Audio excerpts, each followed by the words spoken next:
napepetra mizaza mandalo atsika miotsina amina fa za tsy diranao maro nimba problemnao nakadrako zomba milanao fo hita amy fiaigna madamo Passaramani si fono qua fascio Tik-tik no go shadro titi auako Tikati chamwareki Atikati vadareki Magagaza uzato no karafavalu Jalousie, jalousie, jalousie, no Jalousie, moi pahia, no Jalousie, jalousie, jalousie, no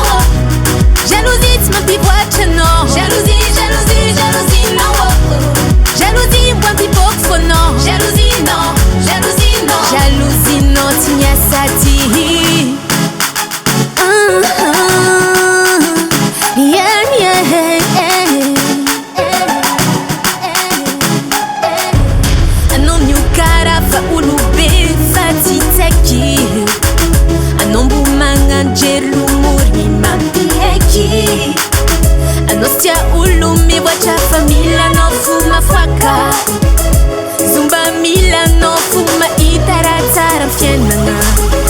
Kanefana dinga no fama swanda tino zareki Kembaranin blem no avia manga no face à face Fatim tormu beba va kanefa no tinyetik fa Sur place Andara no ti andara ko Andara naka Andara no Pahia, no Jalousie, jalousie, jalousie, no Jalousie, tu m'appivoites, no Jalousie, jalousie, jalousie, no Jalousie, moi pipok, no Jalousie, no Jalousie, no Jalousie, no, tinya sati Zati vilom, no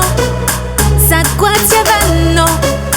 Afudiava vano Zinye die kwam, no Zati vilom, no Sakwatia vano Afudiava vano Fazatia zuno Atofu jes na kanyanti Anokwati makafi Et ben tant pis hein Jalousie, jalousie, jalousie, no Jalousie, moi pahia, no Jalousie, jalousie, jalousie, no Jalousie, tu m'appivoites, no Jalousie, jalousie, jalousie, no Jalousie, moi pipok, no Jalousie, no Jalousie, no Jalousie, no, tinya sati Zati vilo